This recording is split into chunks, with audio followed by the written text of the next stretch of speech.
September 2013.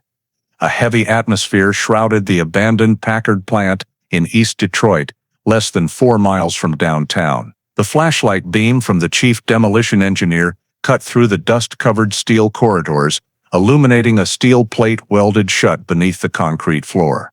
Something that had no place in the original blueprints. "Control, I need backup at the old Packard plant, and send the forensics team."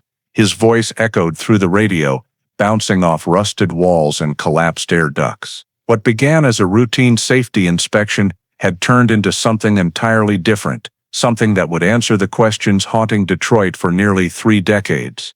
In the darkness beneath the factory floor, the investigation team discovered a basement that had been welded shut, and inside what they saw left everyone speechless. Rotted scraps of fabric, a few rusted bullet casings, and human bone fragments mixed into the mud. No one dared speak. One detail sent chills down everyone's spine. Among the old rags was a small silver necklace engraved with 3 letters, EMH. That necklace had once belonged to Evelyn Marie Henderson, the 7-year-old youngest daughter of the Henderson family, 4 people who lived in Detroit's Delray neighborhood and vanished without a trace in December 1984. For 29 years, their disappearance was nothing more than cold summary lines in the files.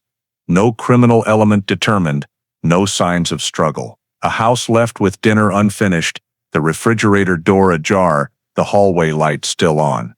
And then, silence. The little house on Harrington Street stood empty ever since. With each passing winter, snow piled thicker on the roof, while in the Detroit PD archives, case number 84 DP 227 sat untouched in storage. No leads, no suspects, no one came looking, until the steel plate beneath the Packard plant was cut open. The discovery of the welded-shut basement wasn't just the end of a missing persons case. It was the first domino in a chain of events that would unearth secrets buried beneath Detroit's cold concrete for 3 decades. Because when investigators finally traced the DNA and reopened the old files, the name that emerged from the shadows wasn't a stranger. It was Levi King, a temporary security guard for Midwest Security who had worked at the Packard plant at the exact time the Henderson family disappeared. A name that had been noted in the 1984 report, then overlooked, then erased from every record for nearly 30 years. The Henderson case wasn't just a mystery solved, it was proof of the persistence of investigators who refused to let files gather dust, of the power of DNA technology, and of the belief that no matter how long it takes, the truth will find its way back. It's also the story of a city that once collapsed under the shadow of industry,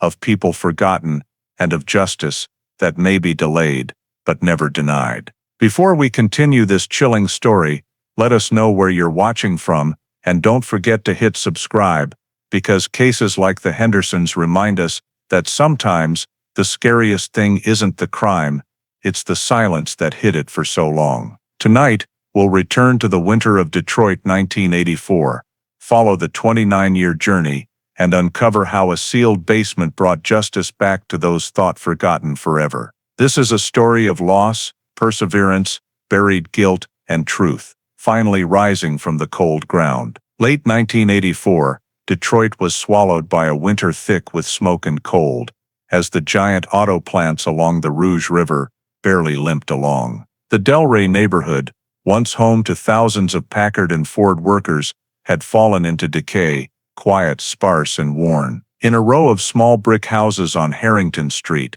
the Henderson family still tried to hold on to a steady life amid the gloom. Thomas Henderson worked the night shift at Ford Rouge. His wife Laura was a shift nurse at Henry Ford Hospital, their 14-year-old son Kevin, and little Evelyn, just turned 7. Neighbors described them as a quiet, hard-working family, kept to themselves but kind, never any fights or money troubles. People often saw Thomas washing the car every Saturday morning, Laura tending the small garden out back. On snowy evenings, their house stayed lit late, warm yellow light spilling through thick curtains, the sound of the TV and kids' laughter sometimes drifting into the hallway. Saturday evening, mid-December, nothing seemed different. A few neighbors remembered seeing Laura on the porch, with an armful of freshly laundered scrubs, Kevin taking out the trash, little Evelyn pressed against the upstairs window watching the street as usual. Cold wind blew from the old Packard plant, carrying the acrid smell of rust and oil. After about 8 o'clock, the lights in the Henderson house stayed steady. No strange noises, no signs of trouble. That was the last time anyone saw them. The next morning, Delray was dead quiet. Laura's sister, following her usual weekend routine, stopped by and knocked. No answer. The front door was unlocked. The house silent. Cold air pouring in through the slightly open door. She walked through the living room, calling each name, only hearing the wind whistling outside. Breakfast wasn't started. The wall clock frozen in the middle of the night. No one was home. She called Henry Ford Hospital where Laura worked. Then Ford Rouge. No one had shown up. No one had called in sick. Sensing something wrong, the woman went back to the living room, picked up the landline, and dialed Detroit police to report that her sister's entire family had vanished. The dispatcher transferred the call to the nearest patrol unit with a short note: missing persons. Delray. 4 people unaccounted for. That morning, Detroit's sky was covered in thick gray clouds, light but steady snow blanketing sidewalks and old rooftops. 2 patrol officers were dispatched to the Henderson address. When the cruiser arrived, they saw a small brick house set apart in a row of rundown homes. Windows fogged with frost. Porch roof iced over. No fresh footprints on the walkway. Just smooth, untouched snow. The front door was ajar, unlocked, wind whistling through the gap. They called out the homeowners' names a few times. No response. One officer pushed the door open gently. The house greeted them with silence. Cold air rushed out, mixed with the smell of old wood and dust. The officer's first impression: the house was too quiet. No signs of the usual chaos from a break-in or fight. Living room tidy, chairs and coffee table in place. Nothing knocked over. On the wall, the clock stopped sometime in the night. Beneath it, the rug clean, no stains, no drag marks. In the kitchen, the fridge was running, pale light spilling from the cracked door. On the dining table, a few half-washed plates, a damp dish towel, 2 glasses turned upside down. As if dinner had just ended, and everyone left in a hurry. No signs of packing to leave. Purses, winter coats, wallets, and personal papers all in place. In the parents' bedroom, the closet door slightly open, full of warm clothes hanging inside. Bank papers, savings book, and some cash untouched. The kids' rooms neat, blankets smooth, toys stacked tidily. One officer walked the house, checking every door, back door and windows locked from the inside. No pry marks. Outside, snow covered everything evenly. Just a few small cracks in the concrete. No fresh shoe prints. They checked the mailbox. Unopened ads and bills inside. Paper damp from melted snow. Proof no one had checked it in days. One officer noted, no signs of forced entry. No struggle. No theft. The sister who reported it was brought in to confirm belongings. She said everything was exactly as before. Nothing taken, except the wedding ring. Laura always wore to work. When they checked the electrical system, everything worked normally.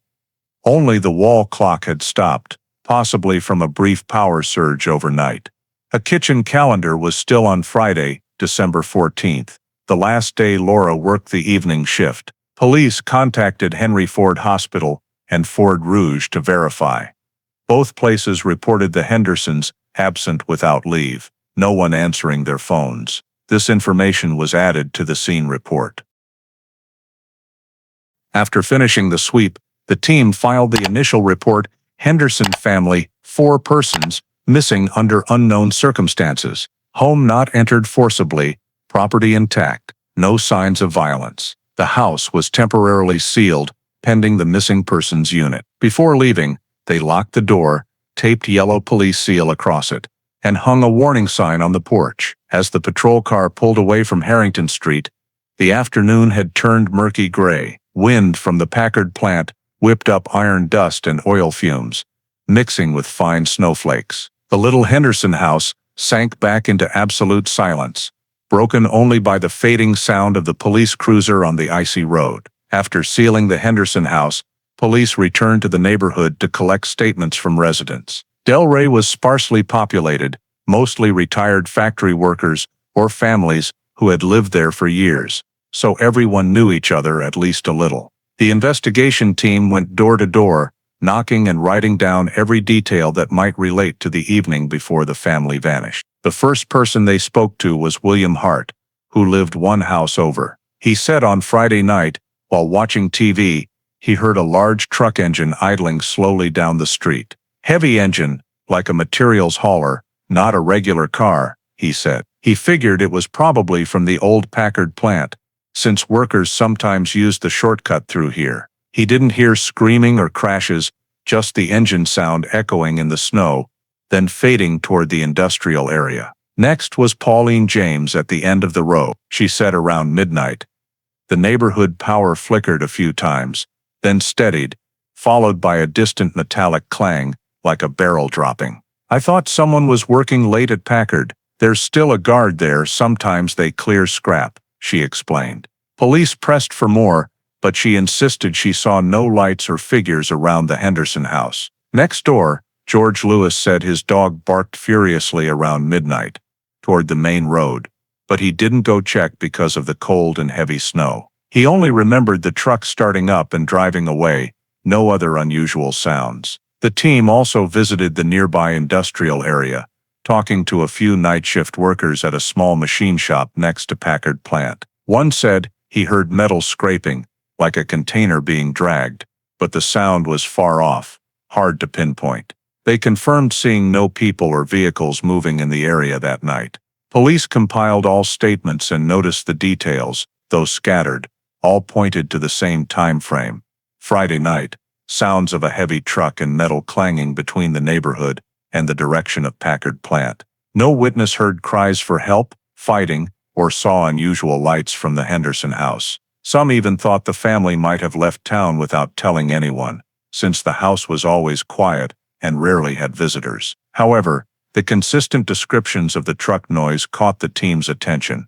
They made a list of routes from the neighborhood to Packard Plant and nearby industrial docks, marking possible back roads and shortcuts. Small group was assigned to check records of registered transport vehicles operating within a 2-mile radius. In the temporary report, police noted, night of the disappearance, multiple independent witnesses confirmed sounds of heavy truck engine and metal impacts coming from the direction of Packard Plant. No direct witnesses to criminal activity. The data was limited but enough to form an initial investigative direction, suggesting a stranger may have moved through the area at the time the Henderson family vanished. This information was attached to File 84 DP 227, along with a neighborhood map, names of everyone interviewed, and detailed timelines of when they heard the unusual sounds. That afternoon, as the investigation team left Delray, the wind picked up, snow starting to cover the faint tracks on the road. They ended the day with a thick folder of short statements, still no physical evidence confirming what really happened inside that small, silent house in the middle of the quiet neighborhood. The information obtained from the statements led the police to focus their attention on the Packard industrial area, located less than half a mile from the Henderson home. The next morning, an investigation team was dispatched to inspect the site.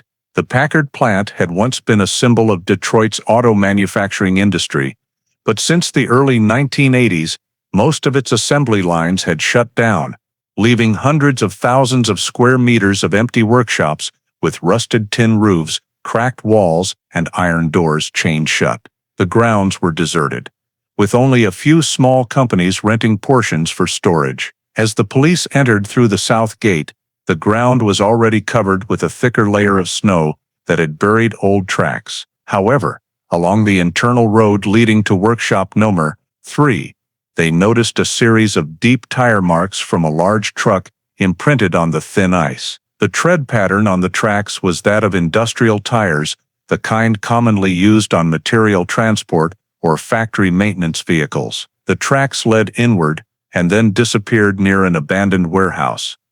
The police took photographs, marked coordinates, collected soil samples, and continued checking the surrounding area. Near a collapsed wall, They discovered a large oil spill that had soaked black into the concrete, giving off a strong smell of engine fuel. The oil stain was still fresh compared to the surrounding snow, indicating it had appeared within the past few days. Next to it were several cigarette butts with intact filters, the type commonly sold in industrial convenience stores. One officer noticed clear boot prints in the dust around the area, large size, with deep grooves on the sole, typical of work safety boots. They marked the locations, took photos, collected samples, and recorded the exact time and weather conditions. As the investigation team moved deeper into the abandoned workshop, they found several signs that someone had recently been there: empty food containers, water bottles, and a crumpled newspaper dated December 14th. The same day the Henderson family disappeared. There were no signs of a struggle or violence, but it was clear the area had seen recent activity, even though security logs stated no one was authorized to enter at night. The police contacted the company responsible for guarding the Packard area. The representative from Security Midwest confirmed they had a contract to provide temporary security services for the site, with a team of about 8 people working in shifts. Among them was an employee named Levi King, who had been added to the roster at the beginning of December and quit the following week without giving a reason. According to internal records, King was a part-time employee with no prior criminal record and a simple background check, hired through word-of-mouth referral. He had not returned to work since December 15th and never came to collect his final paycheck. This information was recorded in the report with a note: security guard quit abruptly at the same time as the disappearance. Connection not yet determined. The investigation team continued sweeping the factory's perimeter. A section of the north fence had been cut wide enough for a small truck to pass through. The tire tracks inside the workshop also pointed in the direction of this fence opening, suggesting the vehicle had likely left the industrial complex via this unofficial exit rather than the main gate. They measured, photographed, and collected additional oil samples from the concrete nearby to be sent for fuel-type analysis. The team's interim report was submitted to Detroit PD headquarters by the end of the day, accompanied by a recommendation to expand the investigation toward possible involvement from inside the security company. However, when they proposed reviewing Security Midwest's detailed personnel files, the request was not immediately approved. The reason noted in the minutes was no criminal element yet identified, insufficient legal grounds for a deep search warrant. The collected samples, oil stains, cigarette butts, and boot prints were stored in the evidence locker pending testing. The search concluded, as evening fell, with fading light over the rusted steel frames of the abandoned factory. The police left the Packard plant in the silence of the empty industrial zone, carrying more questions than answers and a list of unexplained clues. The inspection results at the Packard industrial area led the investigation team to realize the case's scope might extend beyond the Henderson's small neighborhood. In an internal meeting the next morning, the Detroit Police Department decided to expand the search to the entire surrounding industrial zone, including Delray, River Rouge, and Dearborn areas with warehouse systems, abandoned factories, and rail lines directly connected to the Packard plant. A detailed sweep plan was drawn up, divided among 3 teams, one checking vacant houses and old residential areas, another searching around the port and container yards, and the third coordinating with traffic police to track information on trucks moving on the night of the disappearance. The teams began work early in the morning while fog still covered the Rouge River. In Delray, many homes had been abandoned since the factories closed, with windows boarded up and weeds growing along the fences. Police knocked on doors of the few still occupied houses, recording anyone who might have seen strange vehicles in the preceding days. No one reported new information. At one vacant house near an old warehouse, they found truck tire marks on the frozen ground, but later testing showed they belonged to a city sanitation vehicle. The second team expanded the search to the River Rouge port area, where many containers had been left since the previous decade. The old steel containers were opened and checked,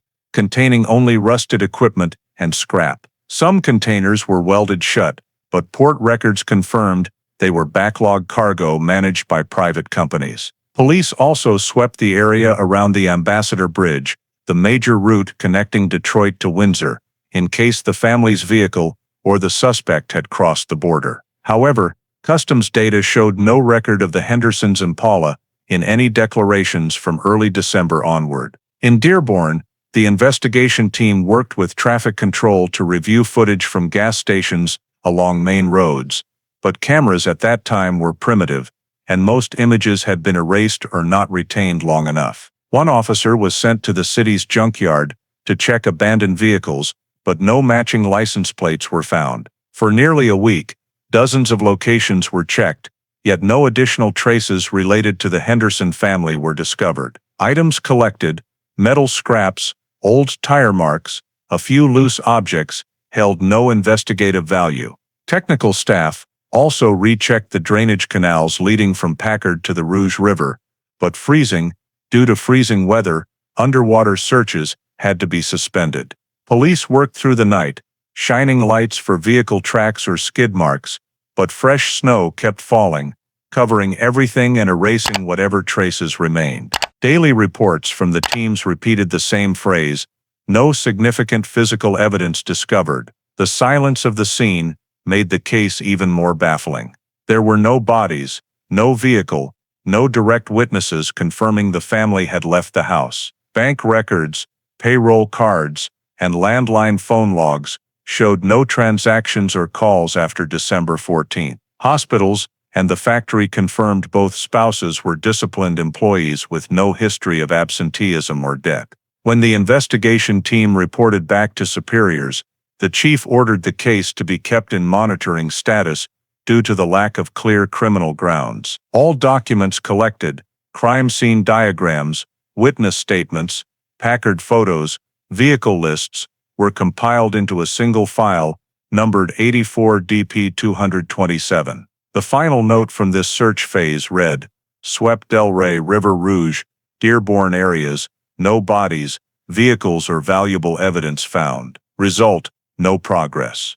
Recommend periodic monitoring. That afternoon, as the report was finalized, wind from the river blew hard, mixing white dust with gray smoke. The empty factories echoed with wind whistling through steel frames, and inside the abandoned concrete shells, no trace remained to explain what had happened to the 4 people who vanished in the heart of Detroit that winter. After many days of fruitless searching, the investigation gradually shifted to a phase of consolidation and full data reevaluation. Officers directly involved met at Detroit Police Headquarters to present the final report on the sweep. On the statistics board was a list of checked areas: Delray, River Rouge, Dearborn, the port, Packard Plant, and outbound roads, all yielding no useful evidence. The chief asked the team to propose analysis directions to decide whether to continue or suspend the case. Meeting participants split into 3 main viewpoints. The first group believed the Hendersons had most likely left Detroit voluntarily. This argument stemmed from the city's economic recession. Many unemployed working-class families lost homes and moved to other states without notifying authorities. One officer recalled walkaway cases recorded that year, including families leaving overnight to escape debt or foreclosure. However, this theory was countered because the Hendersons had no significant debt, steady paychecks, and no personal belongings packed. The second group suggested the incident might stem from internal conflict or collective suicide. The argument relied on the unusually quiet scene: no signs of struggle, no blood, nothing missing. One person proposed Thomas or Laura might have taken the family elsewhere to escape something internal. But medical, psychological, and background checks revealed no evidence of mental disorders or abuse. Moreover, leaving at night in sub-zero weather without coats and with the vehicle still missing weakened this hypothesis. The third group posited this was an opportunistic crime, a stranger breaking in or forcing the family to leave. This theory drew from witness accounts of truck noises and metal clanging that night. Some officers suggested possible links to illegal activity at Packard, where people were coming and going despite production having stopped. However, reviewing the scene report showed no physical evidence confirming a crime, no signs of forced entry, No blood, no direct witnesses. The debate dragged on without consensus. Higher management ruled that continuing the investigation without clear criminal elements would exceed the allowed budget. Lack of forensic data was the biggest barrier. In 1984, Detroit PD had no capacity for DNA testing or advanced biological trace analysis. The oil and boot print samples from Packard were only manually logged, insufficient for comparative identification. Vehicle and personnel databases for the security company were not digitized, making tracing nearly impossible without official warrants. In internal notes, young officer Daniel O'Shea remained persistent about the temporary guard Levi King. He compiled coincidences. King's employment at Packard overlapped with the Henderson disappearance, his sudden resignation, and the presence of oil stains and safety boot prints at the scene. O'Shea, handwritten in the minutes, need to check further on Levi King's personal information, possible connection. However, the proposal was not approved due to lack of legal grounds to expand when the case was still classified as missing persons. The samples were placed in evidence storage, sealed, and filed under 84 DP 227. The final summary report for this phase concluded, unable to determine criminal activity, no evidence of sufficient legal value discovered. Recommends suspending investigation and keeping file open. O'Shea kept copies of his notes, hoping to pursue privately if new information emerged. On the last day of the meeting, as he left the room, snow fell thick outside the windows, covering the rows of patrol cars white. The Henderson case was officially suspended. In the internal system, the file status changed from active to inactive, missing persons, marking the end of the first investigation phase, with many theories but not a single confirmed answer. 2 years after the official investigation was quietly suspended, file number 84, DP 227, still sat untouched in the Detroit Police Department's no progress list. From early 1986, when the department began reviewing all missing persons cases older than 12 months that showed no evidence of criminal activity, the Henderson case was moved to the pending archive category. Time passed, and the Delray neighborhood stayed as cold and silent as that first winter morning when police taped off the family's front door. No one came back. No one asked to reopen the investigation. Laura's older sister moved away. The house was foreclosed by the bank, left vacant for a few more years, then sold to a truck repair company. Inside police headquarters, the 1980s case folders kept piling up, crammed into old metal cabinets. Every file carried a case number, date, location, and disposition note. Among hundreds of unsolved disappearances, the Henderson file was unremarkable. A scene report, a few photos of the house, the Packard Plant search warrant, and a witness statement summary. Everything was tied with string, placed in a sealed cardboard box, and sent to the department's West Basement archive. On the box lid, the final line stamped in faded blue ink read, "Case closed. Unresolved missing persons, 1986. While most younger detectives were reassigned to major crimes or drug units, only Daniel O'Shea, the officer who had taken notes during the first days, kept a quiet interest in the case. He made a full copy of the file before it was sealed, along with a separate notebook of personal observations and suspicions. In it, O'Shea listed meticulously the time the truck engine was heard, the location of the oil stain inside the Packard ruins, night watchman Levi King's name, and the fact that King quit the same week the family vanished. At the bottom of the last page he wrote briefly, "Not enough evidence, but my gut says this wasn't voluntary." He kept that private file in his desk drawer, among other closed cases. Though he had no authority to reopen the investigation, O'Shea occasionally called Security Midwest to ask for more information. But the old HR manager had retired, and temporary employee records were gone. He visited the Packard plant a few times after hours, walking through the crumbling shops, peering through broken windows, but there was nothing left except rust and industrial trash. Detroit in the mid-1980s was a broken city, unemployment and crime soaring, cases shelved simply because there weren't enough bodies to work them. To the brass, the Hendersons were just another disappearance among hundreds. Late in 1986, O'Shea transferred to another unit, taking his small notebook with him, like an unfinished habit. In the year-end summary, File 84 DP 227 was officially listed as missing persons, unknown circumstances. Archived, no longer on the active board. All physical evidence, oil sample, cigarette butt, scene photos, area maps, was boxed, numbered, and sent to central storage for the required 15 years. On each envelope, a smudged red stamp read, "Inactive evidence. Do not destroy." The investigation ended without announcement, without public notice. The short newspaper clipping about the missing family was trimmed and pinned to an internal bulletin board, then taken down. In the department's annual master log, the Henderson entry was reduced to a few cold words: no identified offender, no witnesses, no physical evidence. File archived. When O'Shea signed the final turnover sheet, he paused over the page. In the additional notes box, he added one short sentence: no one noticed.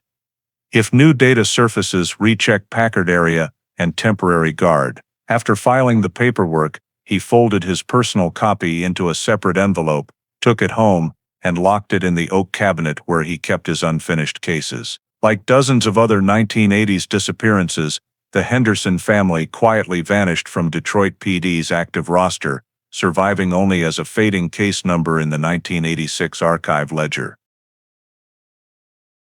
Nearly 30 years after the Henderson family file was shelved as a missing persons case, the Detroit Police Department launched a statewide cold case review program.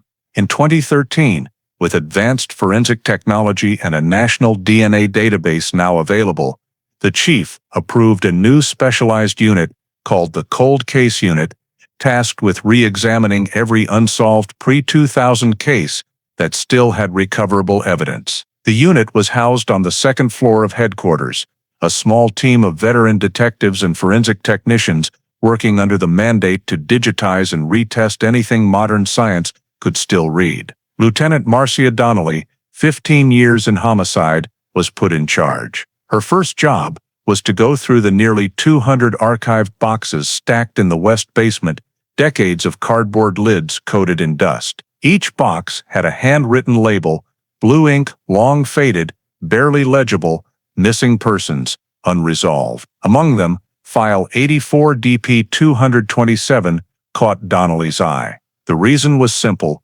Besides the usual reports, this box listed two untested evidence items: industrial oil sample and human hair, collected at the Packard plant. She flagged it for priority, requested the original file, and carried the box upstairs. Inside, the yellowed reports were neatly stacked: scene diagram, photos of the Henderson house, witness statements, and a small sealed evidence envelope. The label, written in fountain pen ink, read December 22, 1984, signed by Officer Daniel O'Shea. Under the archive lights, the writing was still sharp. Donnelly read the entire file that afternoon. The original reports pointed to early leads: the truck engine noise, the abandoned factory, the oil stain on the concrete, all frozen at the level of suspicion because nothing had been tested.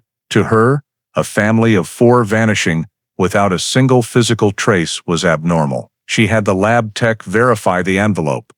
Seals were intact since 1984. Once the wax stamps were confirmed unbroken, she signed the evidence out. Under the new protocol, every old item was re-registered digitally with a QR code for chain of custody tracking. The 2 Henderson samples were shipped to the Michigan State Police Forensic Science Division lab in Lansing, equipped to extract biological traces from decades-old evidence. Donnelly attached a short case summary: family of 4 disappeared from Delray, Detroit, December 1984. No bodies or vehicle recovered.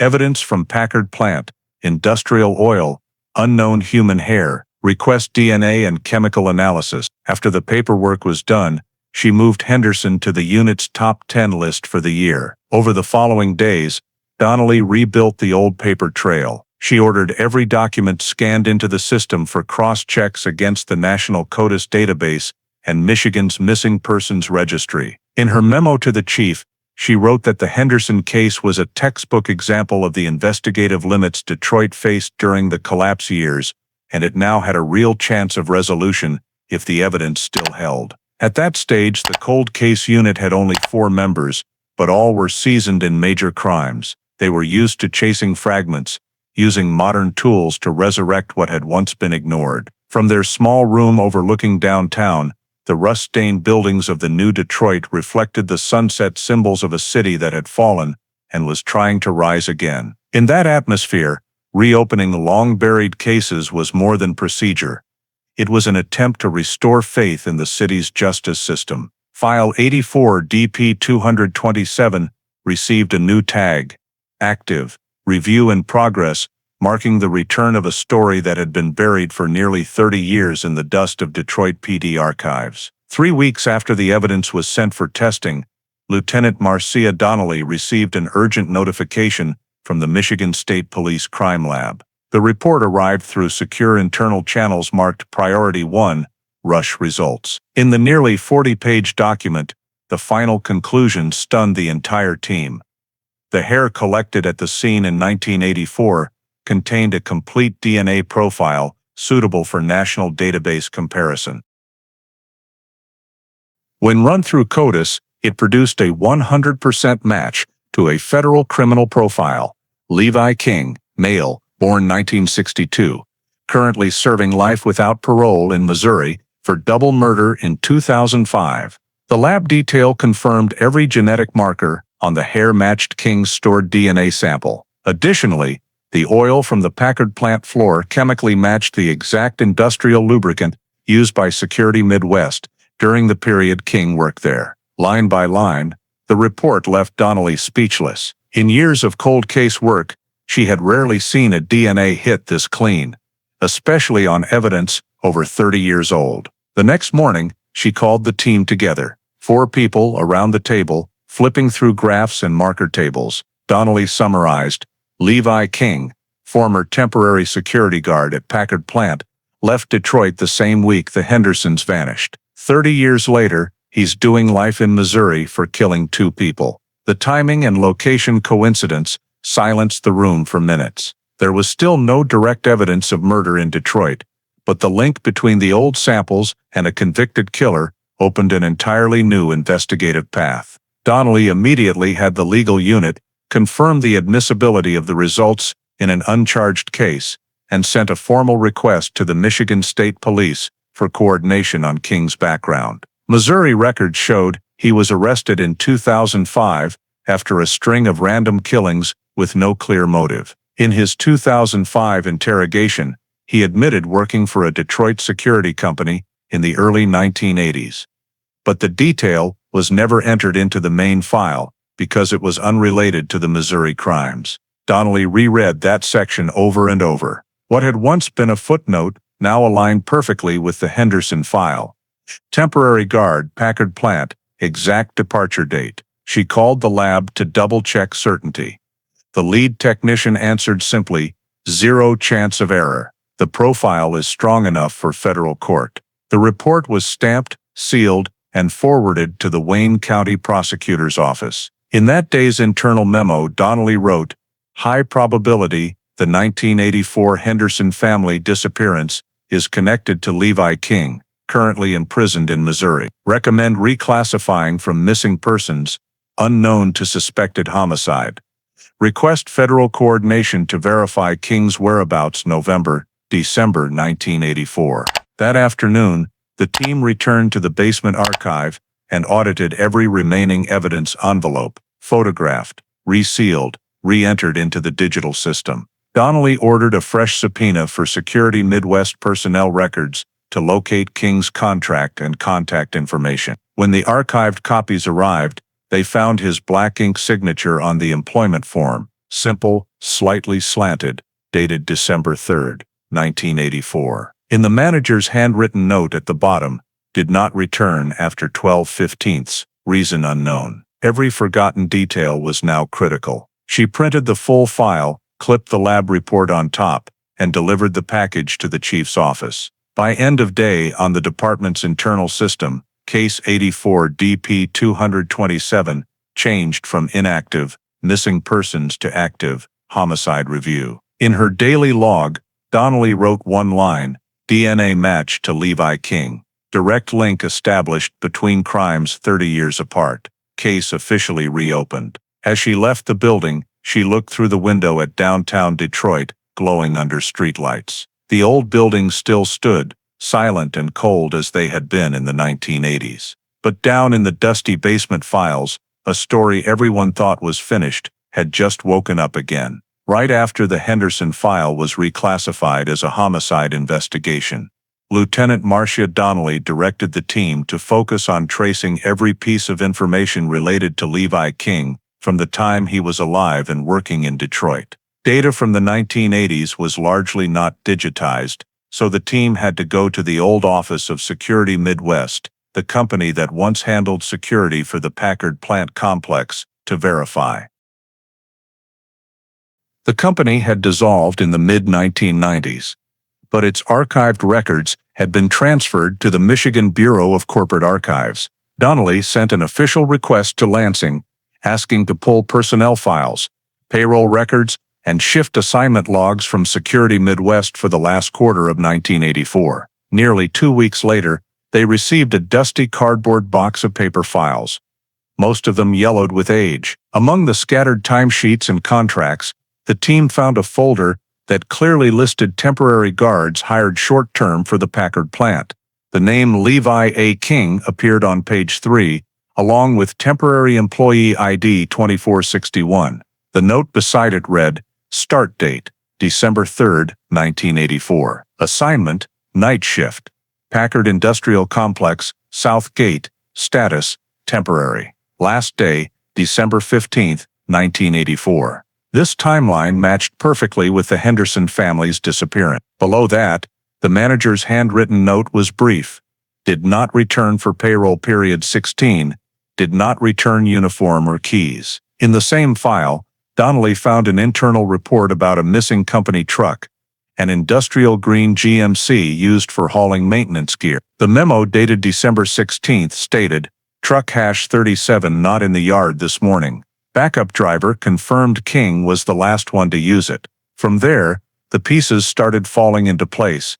King left Detroit the same day the Henderson family vanished, taking the company vehicle with him. When cross-referenced with the DNA report, Donnelly was almost certain they had found the central figure in the case. To strengthen it further, she had the team pull Levi King's full background from the federal system. His Missouri criminal record showed he was born in Kansas City, had a few arrests for petty theft and minor arson, but no heavy charges until the 2005 murders. His prior work history was thin, just a handful of short-term security gigs at industrial plants. Notably, on his Security Midwest intake form, the contact address he listed was Room 4, Maple Road Motel, a place less than 3 miles from the Packard plant. When the team checked the area, the 2-story wooden building had long been demolished and replaced by a parking lot. Local police said that in the 1980s, the strip was temporary housing for contract workers and long-haul drivers. Hardly anyone gave real information. The team also tracked down the former Security Midwest HR manager Eleanor Parks, now retired. Over the phone, she vaguely confirmed there had been a young employee named King, briefly assigned to Packard. He didn't talk much, always smoking, and didn't want anyone asking questions. "That's all I remember," she said. "After he disappeared, we just figured he quit." Donnelly compiled all these fragments into an internal report for the chief. In the assessment section she wrote clearly, "Levi King worked short-term security at Packard Plant the first 2 weeks of December 1984. Shift matches Henderson family disappearance window. Same day, company truck vanished with King. No payroll pickup or contact afterward." DPD asked the 1984 Missing Property Unit to cross-check industrial vehicle registries to see if the Security Midwest GMC had ever turned up in another state. Results showed the truck was never recovered, but its VIN matched a report of an owner-unknown vehicle re-registered in Missouri in early 1985. That caught Donnelly's attention because Missouri was where King was later arrested. The data points were lining up: location, timing, and flight from Detroit the night the Hendersons vanished. When she presented the findings to the team, Donnelly said simply that Levi King was no longer just a name on an old list. He was now the official suspect in the 1984 case. She signed the memo, moved all the new documents into the Henderson file, and tagged it with a red label, Primary Suspect, Levi A. King. At DPD headquarters, the Electronic Archive updated Case 84 DP 227 with a new status line, Suspect Identified. Review ongoing. In her quiet office, Donnelly looked at the old black and white photo of the Packard plant clipped into the file. In the picture, the ruined factory stretched under thick snow, and she knew the story buried there was finally coming to light, starting with the name Levi King, once just an ordinary security guard in a Detroit winter of 1984.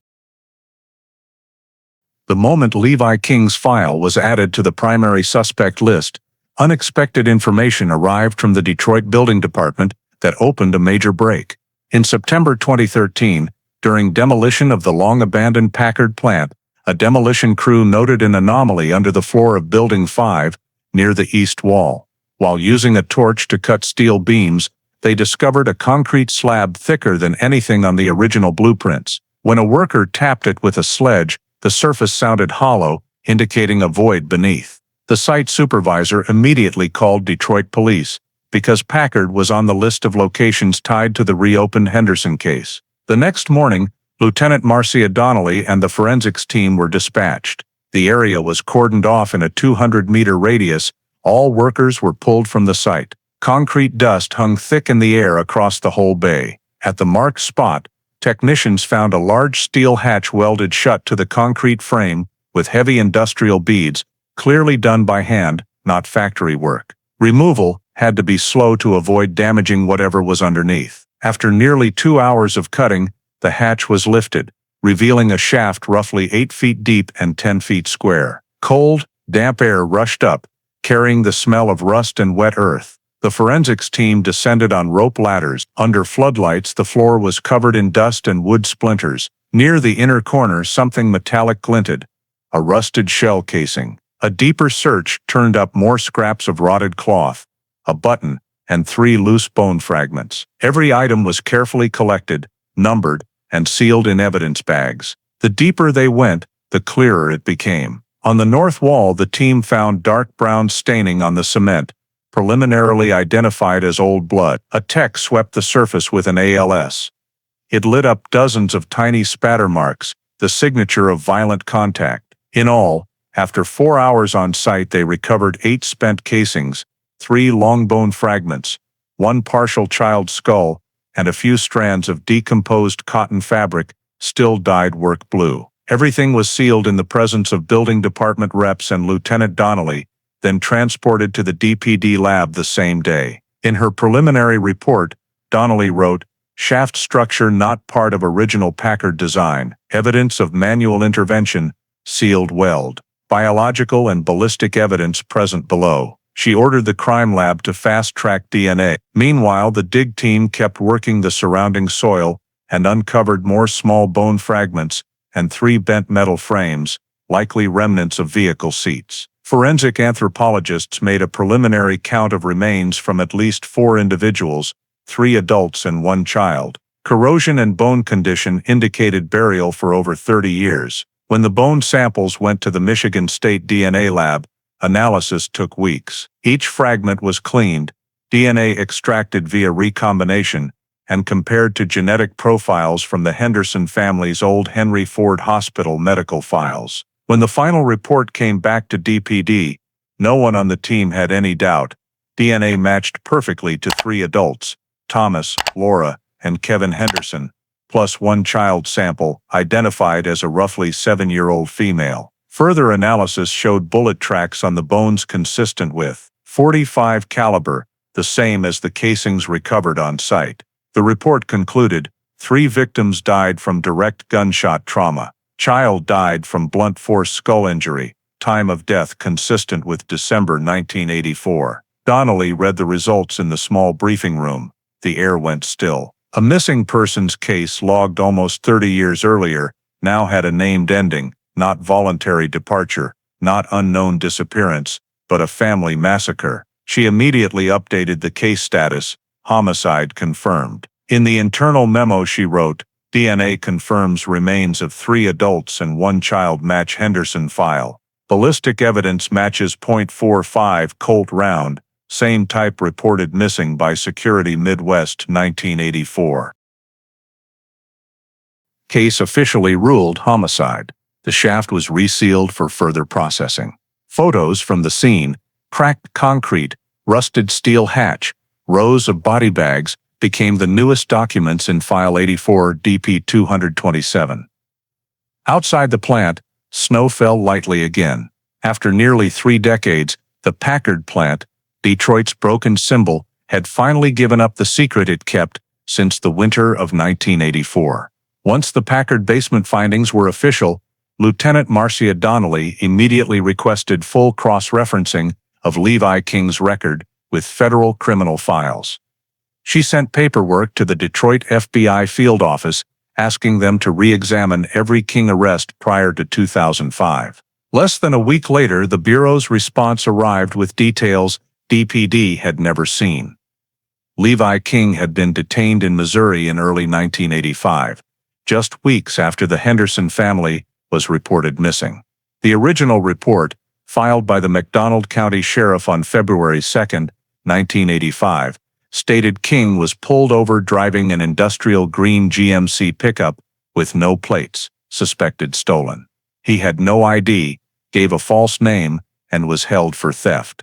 The attached evidence inventory listed oil-stained work clothes, a few personal items, and notably a child's plastic toy box, faded green, and a small silver necklace with pendant engraved EMH. When local deputies asked, King vaguely said they were things picked up in an old truck. After a few weeks in jail, since ownership of the truck couldn't be proven, the case was handled administratively, and King was released after paying a small fine for possession. Records showed the GMC was later impounded and auctioned as unclaimed evidence. That immediately grabbed Donnelly's attention. The green GMC was the exact truck Security Midwest reported missing on December 16, 1984, and the EMH pendant matched the initials of Evelyn M. Henderson, the youngest daughter. She contacted the FBI office in Springfield, where the 1985 evidence was still archived, and requested the original items for DNA testing. The old evidence was shipped to the Missouri State Lab, then forwarded to Michigan for comparison. After weeks of analysis, the report came back. Residual cells on the silver necklace matched Laura Henderson, the mother. Additionally, oil residue on the toy chemically matched samples taken from the Packard basement. The 2 case files, Detroit and Missouri, now dovetailed perfectly. The timeline sharpened. Late 1984.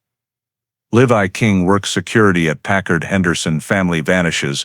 Company truck disappears. Early 1985, King is caught in Missouri, driving that same truck with victim-related items inside. The link between the 2 incidents was locked in by DNA and physical evidence. Donnelly immediately briefed the DPD chief and sent a compiled package to the FBI, requesting joint federal investigation. A multi-agency video conference was set up between Detroit, Lansing, and St. Louis. FBI reps, Missouri police, and Donnelly's team went over every detail. Missouri confirmed the 1985 file carried Levi King's name and matching ID number to the current inmate. At the time of arrest, he had listed his former workplace as Packard, Detroit, a detail overlooked during the original theft processing. That was treated as circumstantial proof he fled Detroit right after the crime.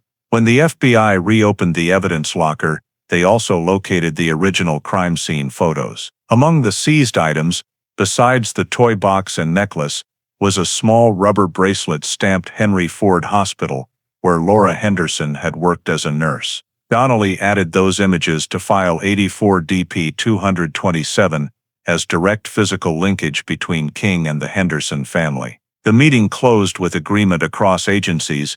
Levi King was now the common suspect in 2 cases. The 1984 Henderson family disappearance in Detroit and the 1985 truck theft in Missouri. The FBI assisted Detroit PD in refederalizing the file, clearing the way for additional evidence collection.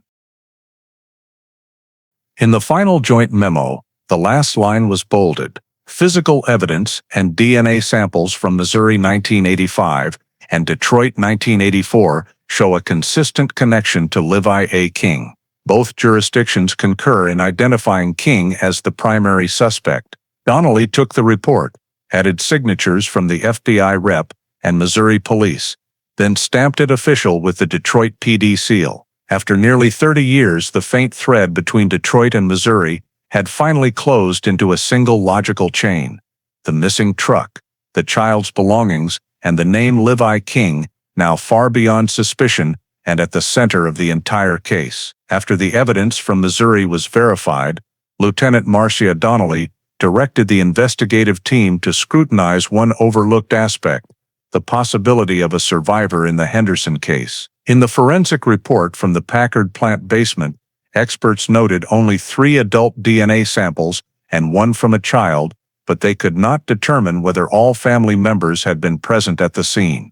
The original 1984 files also contained no notes about the discovery of complete bodies. This led Donnelly to wonder, if a child survived, where has she been for the past 30 years? She sent a request to the Missouri Department of Social Services, Children's Division, to search adoption records from January to June 1985, the period when Levi King was arrested with the truck containing the Henderson family's belongings. A few days later, the records unit responded that a special case had been documented in Springfield on February 5, 1985. A girl approximately 7 years old, with no birth certificate, handed over by local police to temporary care with the note "name unknown," found near a rural road south of McDonald County. The child spoke little, only giving her name as Evelyn. After 3 months, she was adopted by a childless couple in Jefferson City and renamed Evelyn Carter. This adoption record matched perfectly with the timing of King's arrest and the location where police seized the GMC truck. As Donnelly read the copied file, she paused at a handwritten note.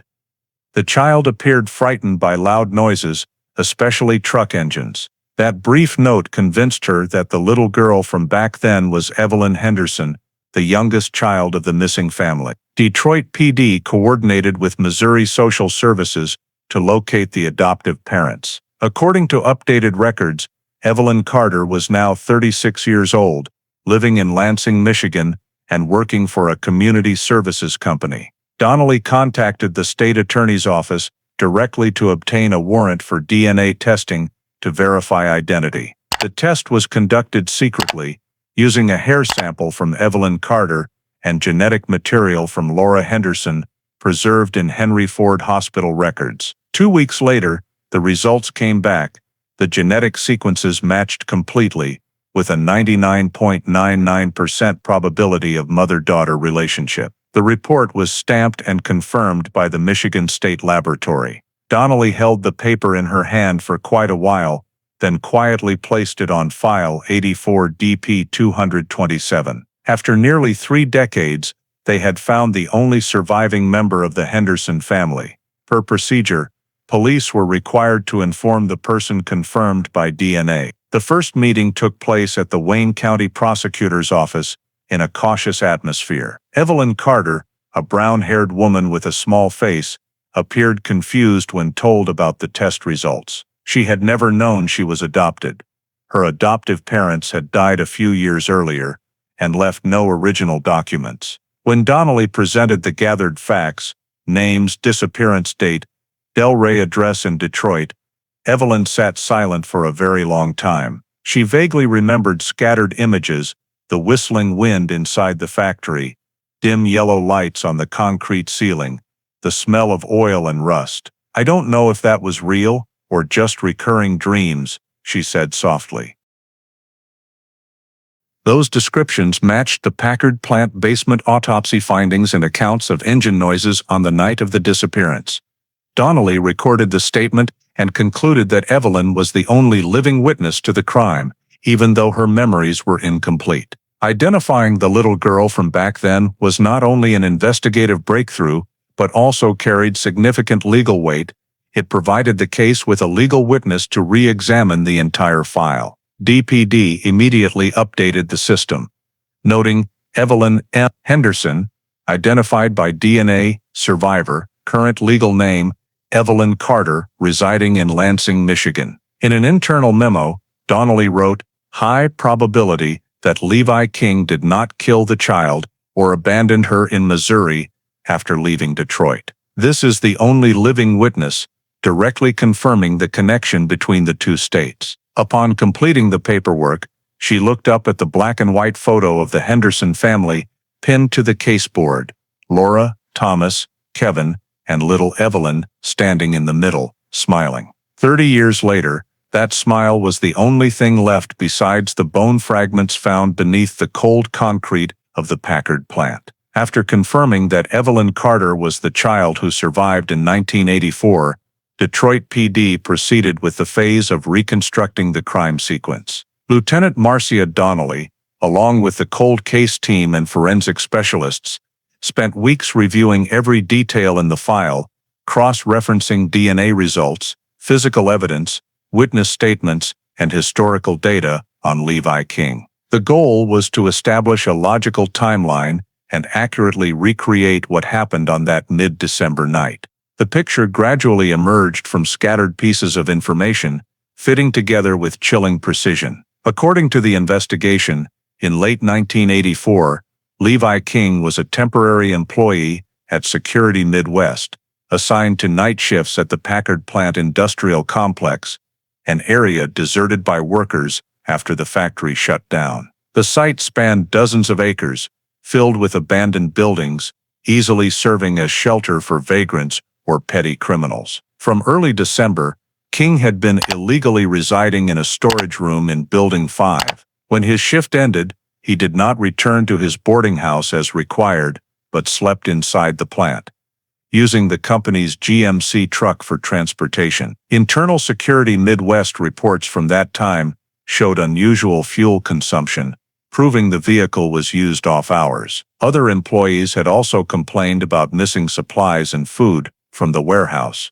Police believe that King, then facing financial hardship, had been squatting in the Packard plant, living hand-to-mouth amid the dark, cold buildings. On the night of December 15th, Detroit temperatures dropped below -10 degrees. King left the plant in the truck, possibly searching for food or warmth. The Henderson home was less than a mile from Packard, at the end of Harrington Street, a small, quiet neighborhood mostly inhabited by retired workers. Based on shoe prints and evidence recovered, DPD concluded King walked from the industrial area via a back road, approaching the Henderson house around midnight. The kitchen door was unlocked, lights dim inside. He may have thought the house was empty, but when he entered, Laura Henderson discovered him and screamed. The noise brought Thomas Henderson downstairs, and King, in a panic, drew his Colt .45, the company-issued gun he carried illegally. The first 2 shots were fired in the kitchen,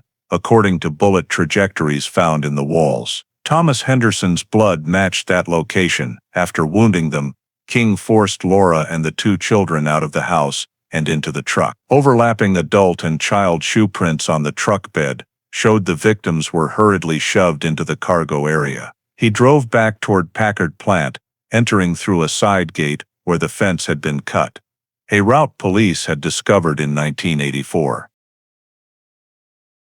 Inside Building 5, he stopped the truck and forced the victims down into the utility basement, where they were later found. Autopsy results proved the 3 adults were shot at close range, lying along the north wall. Ballistics matched the company's Colt .45, reported missing at that exact time. The child, Evelyn, was not shot. Skull-bone DNA analysis showed minor trauma consistent with a fall. The accepted theory was that King did not intend to kill the little girl. Possibly after shooting the others, he panicked, locked the basement, and fled. The next morning, he drove southwest, leaving Michigan and crossing into Missouri.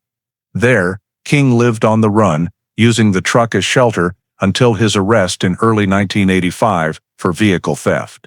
Items in the truck: a toy box, a silver necklace engraved AMH, and a hospital bracelet showed he had taken the victim's belongings. Investigators believe 7-year-old Evelyn was abandoned by him along a rural Missouri road, later found by passers-by and taken to care facilities. Those timelines matched historical data perfectly. To confirm the sequence, DPD Forensics recreated the crime scene in a 3D simulation room from the distance between the Henderson home and Packard Plant, the travel route.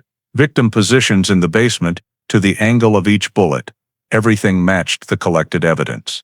They also reconstructed King's escape route based on his 1985 arrest records from Detroit to Missouri via Interstate 75, then Route 44, timing consistent with the missing GMC truck's recorded disappearance. The final analysis in the reconstruction file stated, Levi A. King, male, born 1962, is the sole individual present at Packard Plant at the time of the crime. He broke into the Henderson home seeking shelter, used company weapon to commit the act, transported victims via GMC truck to Packard Plant, killed 3 individuals, abandoned the child, then fled the state. DNA, ballistics, and physical evidence all confirm. The complete scene reconstruction file was numbered 84 DP227R, including maps, models, photographs, and detailed forensic descriptions, signed by Lieutenant Marcia Donnelly and the director of the Michigan State Forensic Lab. On the final page of the report, bold text read, "Sequence established, homicide verified." After nearly 3 decades, the entire sequence of that winter night in 1984 had finally been pieced together completely. Every detail linking like chain links between past and present, turning the Henderson family disappearance into one of Detroit PD's most thoroughly reconstructed files in the cold case program. Once the scene reconstruction report was completed and its legal validity confirmed, Lieutenant Marcia Donnelly submitted the entire file to the Wayne County Prosecutor's Office to initiate criminal prosecution proceedings. After more than 30 years, the Henderson family case was officially reclassified as first-degree murder and child abduction, with the sole suspect being Levi A. King, currently serving a life sentence in Missouri. Chief Prosecutor Richard Gale personally received the file. In cold cases, prosecution is often complicated by the passage of time, fading witnesses, and degraded evidence. However, in this case, the chain of DNA evidence and physical forensics was considered rock solid, sufficient to form a complete criminal indictment. The Wayne County legal team reviewed every detail, DNA matches to King industrial oil and shell casings from Packard Plant matching the missing Colt 45 from Security Midwest, shoe prints at the scene matching King's work boot size, plus Evelyn Carter's DNA identification as the surviving youngest daughter. Circumstantial evidence included King's 1985 Missouri arrest report, the GMC truck, and the necklace engraved EMH, seen as critical links between the states. On that basis, on June 10, 2013, the Wayne County Prosecutor's Office formally submitted a request to the U.S. Department of Justice for approval of an extradition warrant to bring Levi King from Missouri to Michigan for trial under state jurisdiction. The file, over 400 pages, included attached evidence lists, investigative summaries, photographs, scene diagrams, and forensic reports. The review process lasted nearly a month. Federal specialists in Washington examined it to ensure evidence met federal standards, particularly the integrity of the chain of custody since 1984. In their evaluation returned to Detroit PD, they confirmed no violations of storage procedures, samples preserved correctly, clear chain of custody. This conclusion paved the way for the next step, formal indictment. In July 2013, the U.S. Department of Justice signed the extradition approval, allowing Levi King's transfer from the Missouri Department of Corrections to Michigan to face new charges. The decision included an official notice. The case of Levi A. King qualifies for prosecution under federal and Michigan state law, based on new evidence and DNA identification directly linking to the 1984 Detroit murders. Internally, at DPD, Donnelly's cold case team and the prosecutor's office compiled all evidence in legal sequence for court submission. The file was divided into 3 main parts. Part 1, physical evidence, included Packard Plant crime scene photos, ballistic samples, oil samples, items seized from the GMC truck, and forensic analysis results. Part 2. Personnel evidence contained King's Security Midwest employment records, shift logs, unexplained resignation report, and personnel notes proving the loss of the Colt .45 and company truck. Part 3. DNA and testimony evidence held victim genetic test results, Evelyn Carter's identification report, and supplemental statements from King's 1984 Detroit co-workers. All data was digitally encrypted on Wayne County's system and printed in 4 sealed hard copies. Upon finishing preparation, Donnelly wrote her final entry in the duty log. 30 years later, the Henderson file meets full legal standards for prosecution. All physical DNA, personnel, and federal evidence has been consolidated. The case, once considered an unsolved missing persons file, was now officially a murder case with a suspect, a witness, and verified scientific proof. On August 2, 2013, the Wayne County Prosecutor's Office sent an internal memo to Detroit PD announcing indictment of Levi A. King, 3 counts of first-degree murder, 1 count of abduction, trial preparation underway in Michigan under federal procedures. In the headquarters hallway, Donnelly held the thin printed memo, feeling as if a 30-year circle had finally closed. The Henderson case, once just an old number on a storage shelf, had been placed back on the desk of the justice system, complete with names, evidence, and charges. On September 18, 2013, after extradition procedures were completed,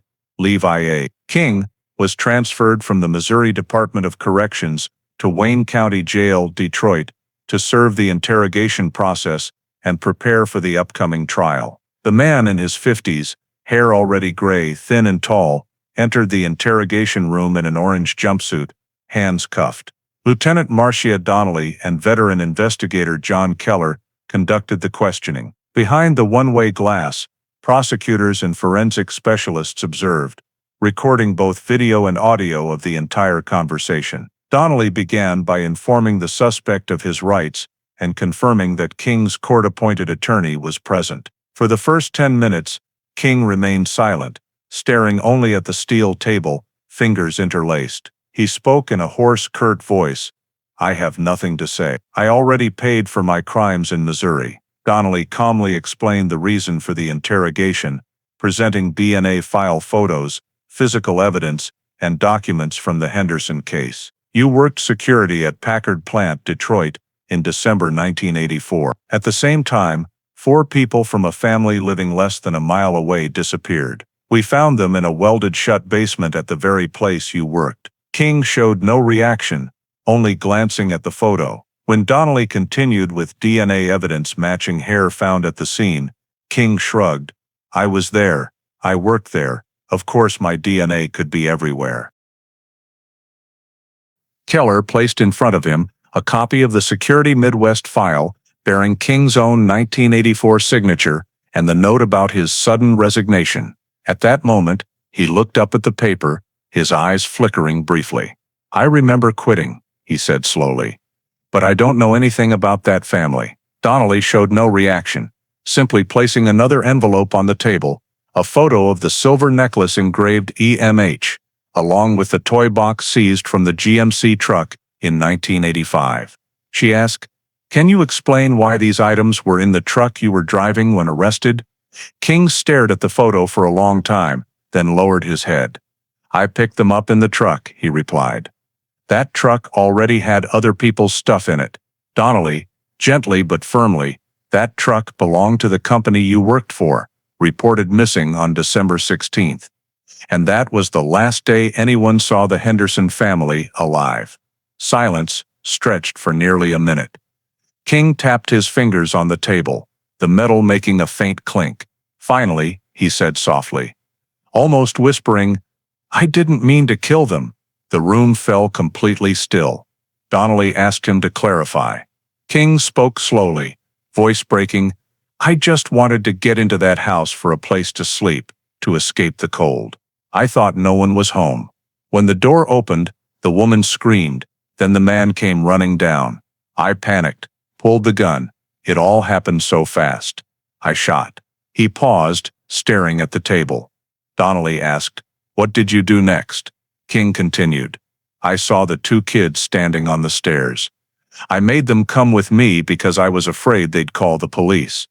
I drove them back to the plant, thinking I'd let them go later, but I lost control. They were crying. I didn't know what to do. I shot the man and the woman in the basement. The boy, I don't remember clearly. I think he ran toward his mother," he sighed, hands clutching his head. "And the little one, the girl?" Donnelly asked. King stayed silent longer. Finally he answered, "I didn't kill her. I let her go. I couldn't. She just stood there looking at me. I opened the truck door, told her to go. I don't know where she went." The statement was recorded verbatim. When Donnelly asked why he welded the basement shut, King replied, "I thought I had to cover it up so no one would know. I was scared. I welded that steel plate the next morning, then left Detroit." Police asked him to confirm the exact basement location and tools used. King's description matched perfectly with the spot the demolition team had discovered. When asked about the GMC truck, he admitted driving it to Missouri, "because I didn't know where else to go." For the rest of the interrogation, King showed no remorse or fear. His voice remained flat, sometimes halting, eyes distant.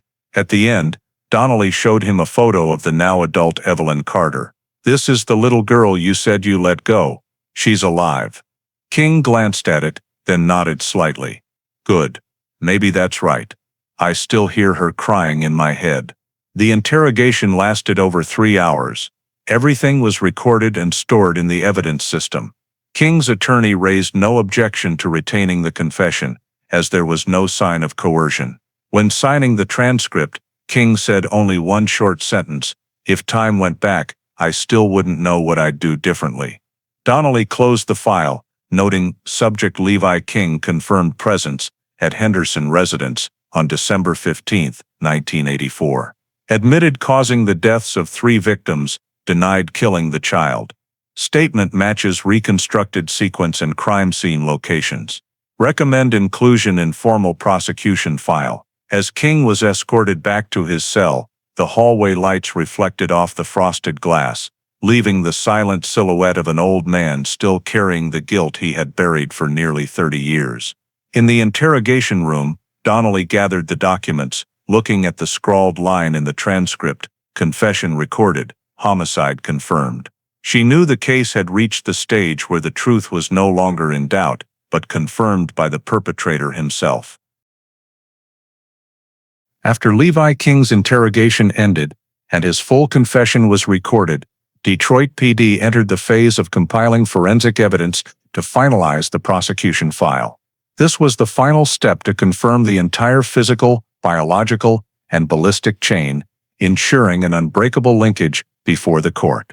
The Michigan State Forensic Laboratory, in coordination with the Federal Bureau of Investigation Crime Lab and Lieutenant Marcia Donnelly's cold case team, produced a forensic report over 100 pages long. The report was divided into 3 main sections: DNA, physical traces, and ballistics. Section 1, DNA, compiled all samples collected during the investigation. Hair discovered at the Packard plant was first tested in 2013 and matched Levi King's DNA from Missouri prisoner records. Now technicians conducted supplemental testing to ensure consistency with other samples.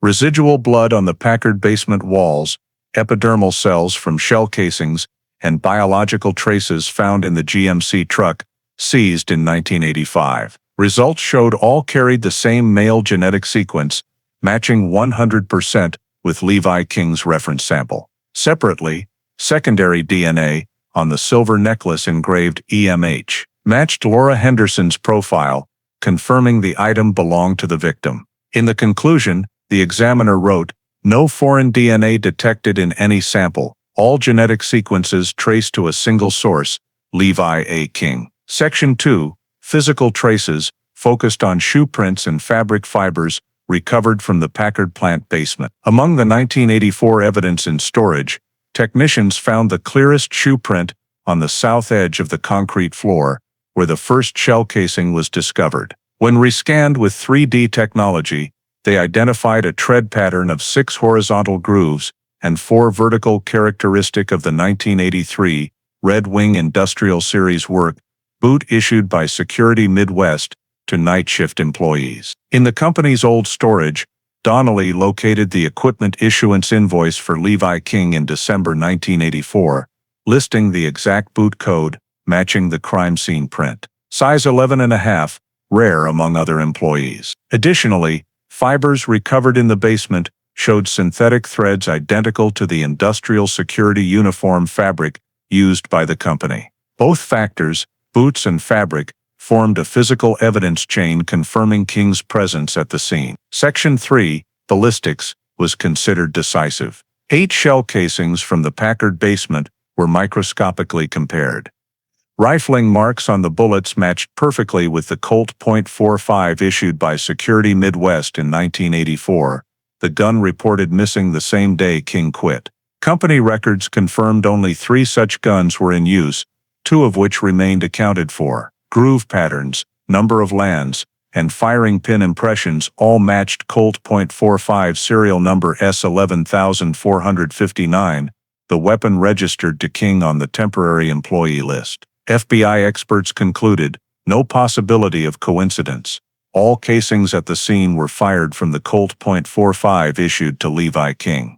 Furthermore, in the GMC truck seized in Missouri in 1985, police found traces of the exact gun oil lubricant purchased by Security Midwest that year, further linking the vehicle to the murder weapon. Each section of the forensic report was cross-checked to eliminate error. Independent examiners from the federal laboratory in Washington reviewed storage procedures, confirming no contamination or substitution. All original evidence, hair, casings, blood, prints, fabric, was stored in separate containers, resealed with dual FBI and DPD seals. The comprehensive report was titled Forensic Summary, Case 84 DP 227, Henderson Homicide, signed by the director of the Michigan State Forensic Lab, the FBI representative, and Lieutenant Marcia Donnelly.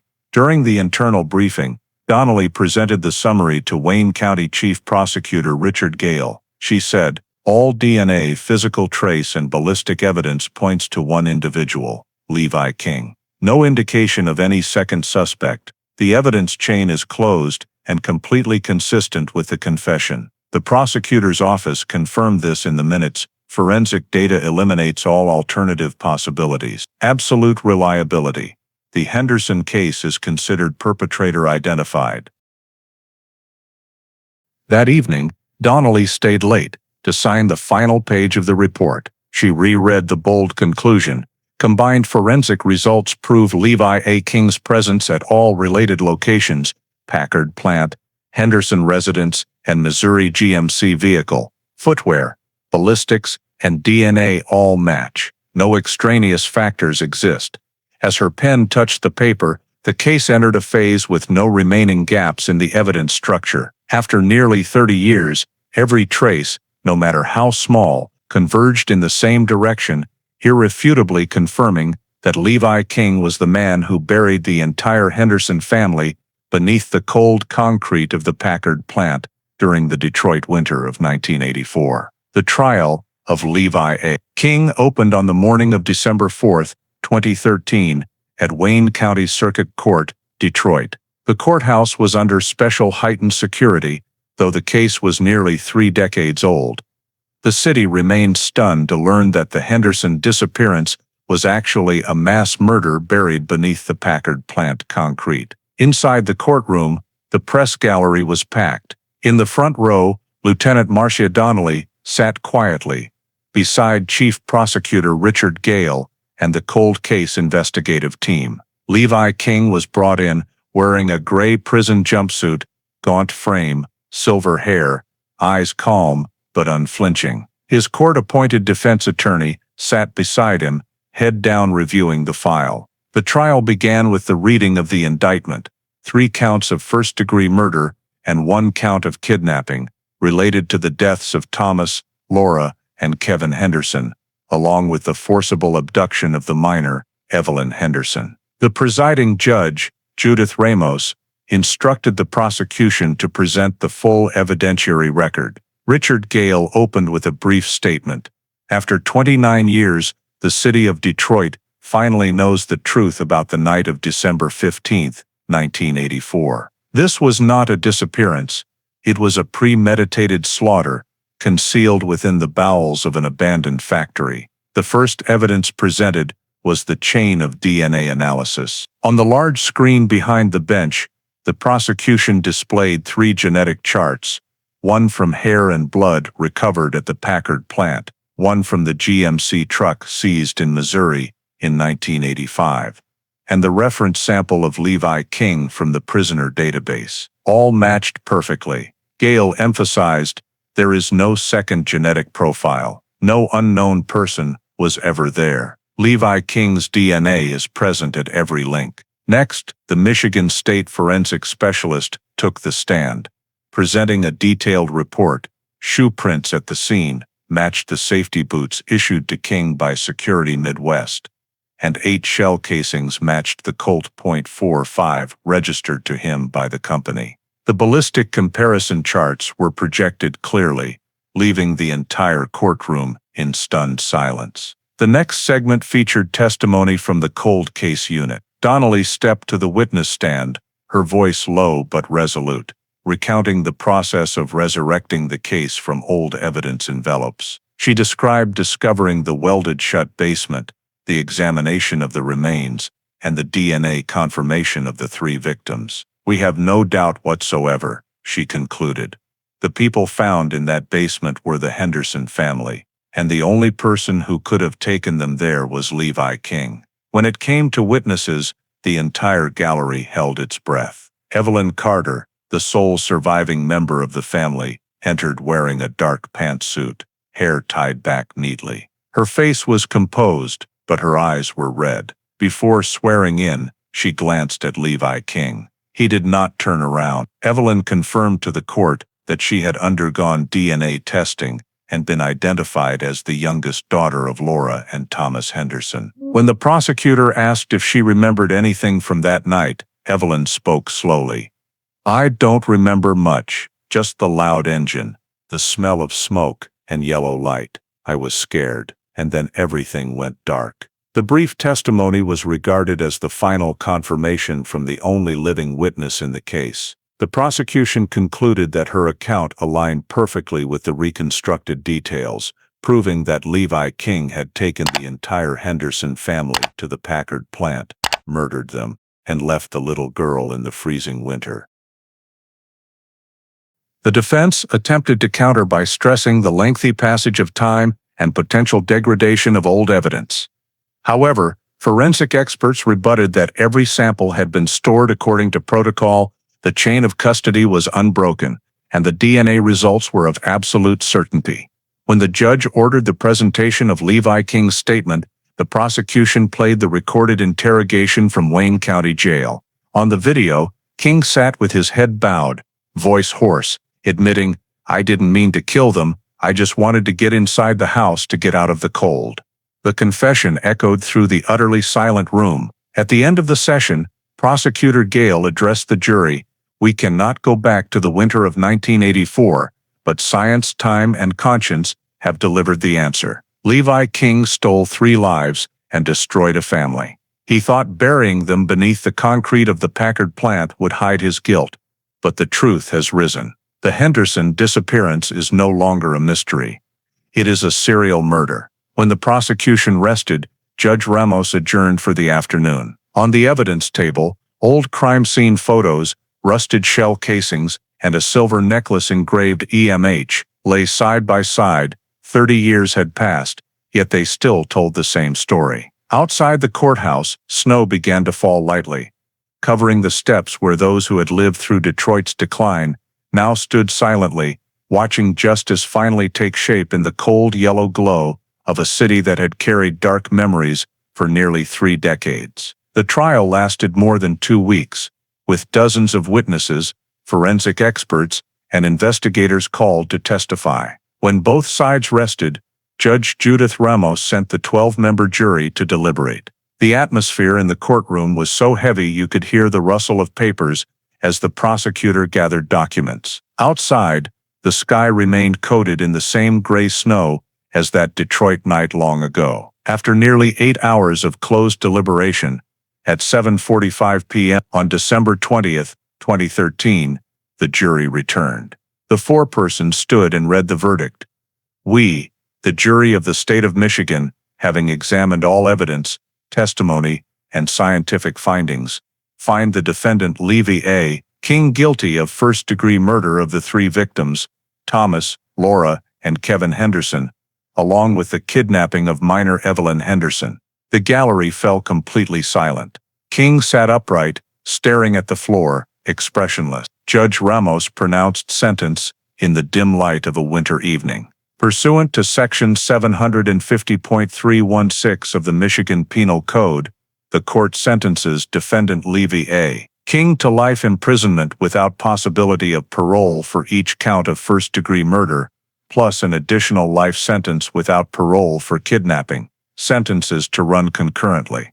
No possibility of reduction or clemency. The gavel struck hard, echoing off the cold walls. In the back row, Lieutenant Marcia Donnelly quietly exhaled. After more than 30 years, the case that had once been just a stack of faded files had reached its conclusion. Prosecutor Gale rose to thank the court and the investigative team, declaring it one of the most comprehensively resolved cold cases in Detroit PD history. On the witness bench, Evelyn Carter sat with her head bowed, hands clasped tightly. When the judge declared the trial concluded, she turned to Donnelly. Her eyes a mix of relief and sorrow. Outside, media outlets across major networks dubbed it the Henderson case. 29 years to justice. The next day, Wayne County officially updated case file 84 DP 227 in the Detroit PD electronic system. The final entry in the status column read, Solved, 2013. Levi A. King convicted for triple homicide and kidnapping.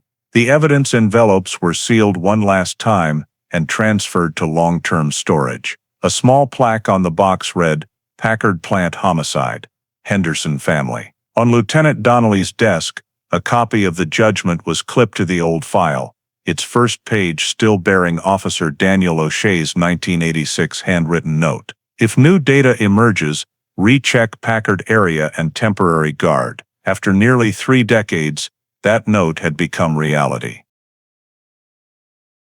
As King was escorted from the courtroom, the snow fell thicker, cold wind whipping through the corridor. He walked with head down, face lost in the shadows of the guards. The sentence was delivered, justice had spoken, but the price was 30 years of waiting and 4 lives buried in silence. In the Detroit PD's 2013 year-end summary report, the final line about the case read simply, Case closed. Justice served.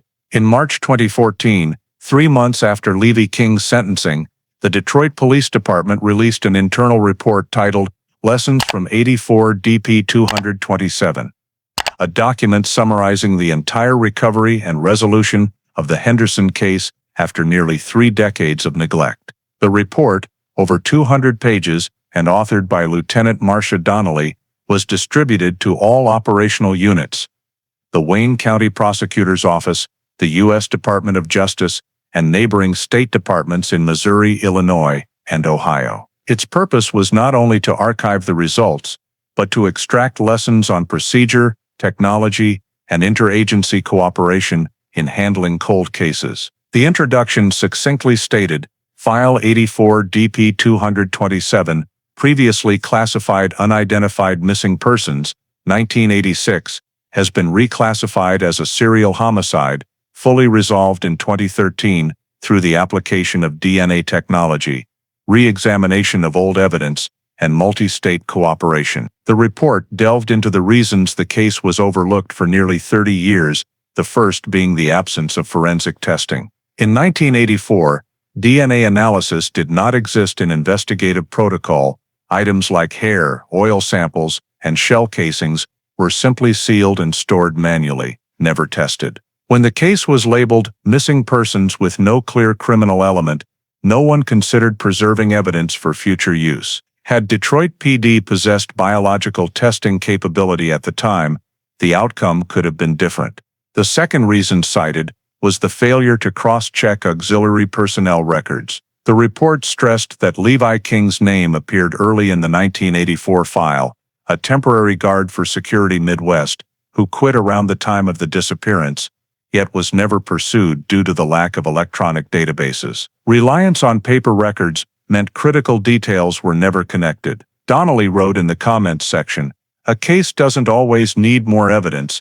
Sometimes it just needs someone to connect what already exists." If someone that year had dug deeper into the Packard Plant personnel list, Levi King's name might not have vanished from sight for 30 years. The next section analyzed the impact of DNA technology and federal cooperation in cracking the case. Thanks to the 2013 Evidence Review Program and the National CODIS database, a 1984 crime scene hair sample matched King's DNA, entered into the system from his 2005 Missouri murder conviction. That was the spark that ignited the entire breakthrough. The report stated, "DNA technology doesn't just open doors for new cases, it gives voice to old files. It is not merely a technical tool, it is a bridge between the past and justice." In parallel, Detroit PD acknowledged the critical role of interagency collaboration. Without FBI assistance and Missouri authorities providing 1985 detention records, including the GMC truck, toy box, and necklace engraved EMH, the chain of evidence could never have been completed. The appendix listed 11 participating agencies in detail, from the Michigan State Forensic Lab, FBI, Wayne County Prosecutor's Office, Missouri Department of Justice, to the State Business Archives Office. Each played a pivotal role in reconstructing the timeline and verifying the Detroit, Missouri connection. A special section titled "Effective Cold Case File Structure" proposed specific improvements. Detroit PD recommended that every missing persons case without a confirmed body re-examined every 5 years using updated technology. Biological evidence must be stored for at least 50 years under standard conditions, and personnel lists must be periodically reviewed even when no criminal indicators exist. Donnelly also proposed establishing an open file program, a shared database between Detroit PD and the FBI, to track individuals present in abandoned industrial sites from the 1970s, 1990s. In the final section, the report emphasized the human element. Beyond technology and cooperation, the persistence of investigators was decisive. Donnelly wrote, "No machine can replace the intuition of someone who still believes an old file has more to say." Without Officer Daniel O'Shea's 1986 note, we would have had no starting point for the 2013 review. The report closed with a short passage regarded as the Detroit Cold Case Unit's manifesto. The 84 DP 227 case proves that truth does not vanish. It is merely buried by time and human limitation. When science advances and perseverance endures, justice will always find its way back. DNA technology, federal coordination, and consistent evidence preservation are the 3 pillars of 21st century investigation. Principles Detroit PD will continue to uphold so that no family is forgotten the way the Hendersons once were. Finally, the internal file noted, "Report lessons from 84 DP 227, completed, archived at Detroit PD Training Center 2014. Those words not only closed the case, but marked a turning point in how a city once brought to its knees by crime learned to rise again through justice and its own memory. The Detroit PD's final report on the Henderson case, completed in the summer of 2014, opened with a simple yet symbolic line, "Justice may be delayed, but it never loses the trail." After nearly 30 years since that winter night in 1984, the journey of investigation, prosecution, and closure had become a textbook example of justice's resilience amid human and temporal limits. From an apparently ordinary missing persons file in a decaying city, the Henderson case had traversed every stage of a decades-long quest for truth. The department's summary recapped the full sequence. In 1984, 4 members of the Henderson family vanished without a trace from the Delray neighborhood. The initial investigation ended in deadlock. No evidence, no suspects, and was archived in 1986 under Code 84 DP 227. Unidentified missing persons. 27 years later, through the 2013 Cold Case Program, the file was revived, old evidence was DNA tested, and a link to Levi King, former Packard Plant guard, was uncovered. When the welded basement in the industrial complex was opened, the remains of 3 adults and 1 child were recovered, confirmed as the Henderson family. The chain of DNA, ballistic personnel, and King's confession evidence closed the entire story, bringing him to trial and a sentence of life without parole. The case was officially marked solved, 2013, becoming one of Michigan's most significant cold case resolutions. The case's impact extended far beyond a single prosecution. Following closure, Detroit PD and the State Department of Justice launched an overhaul of evidence storage procedures. Forensic labs received funding for long-term DNA preservation systems. Old samples were digitized and periodically retested. Within 2 years, more than 400 unsolved cases were re-examined, yielding breakthroughs in dozens. Donnelly herself was invited to consult on cold case projects in other states, including a Michigan-Missouri personnel data sharing program modeled directly on the Henderson investigation. In the report submitted to the governor, DPD stated clearly, "The Henderson case is a wake-up call about the value of preserving data and evidence. No hair, no speck of dust, no scribbled note is meaningless. Science can change how we understand justice, but only if we keep the traces for science to revisit." A new regulation was issued. All biological evidence in unsolved homicides must be retained for at least 75 years, regardless of file status. The case's social impact was also documented. Numerous Detroit families with missing loved ones contacted the cold case unit to request file reviews, rekindling hope for the once hopeless. Michigan community organizations called the Henderson resolution a new milestone of faith, proof that truth cannot be buried by time. Evelyn Carter, the sole surviving child, joined psychological support programs for victims' families and became the public face of Detroit PD's Justice Never Sleeps campaign.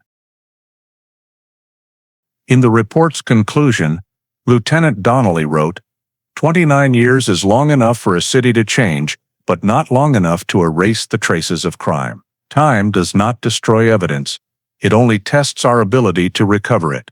The Henderson case reminds us that justice never disappears.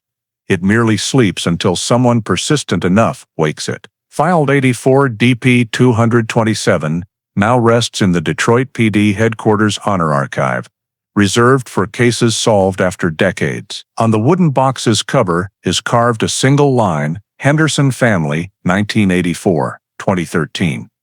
Time cannot erase truth." Those words not only mark the closure of one case, but usher in a new investigative philosophy for the 21st century, that beneath the dust of old files, one thing remains eternal.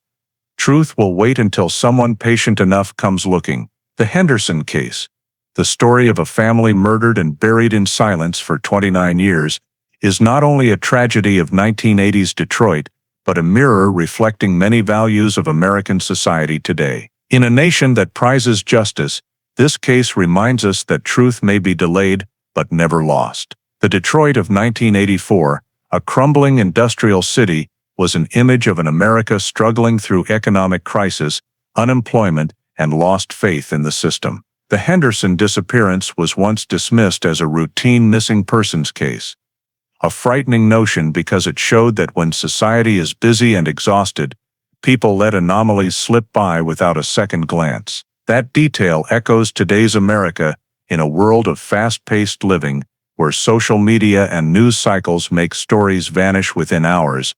It is vital we retain the capacity to pay attention to the forgotten, to unfinished stories. Lieutenant Marcia Donnelly and the cold case team represent the belief that technology is not just a tool, but a way for humans to correct past mistakes. DNA technology, interstate cooperation, and the quiet perseverance of dedicated investigators brought justice to the Henderson family and serve as a reminder of the power of steadfastness in an era of rapid change. The lesson is not only for law enforcement, but for every American today.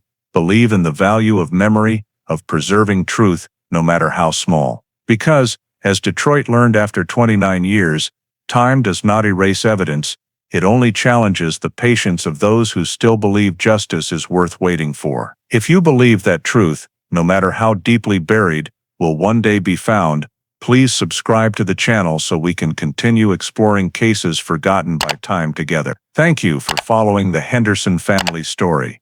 See you in the next video, where justice is once again awakened from the darkness.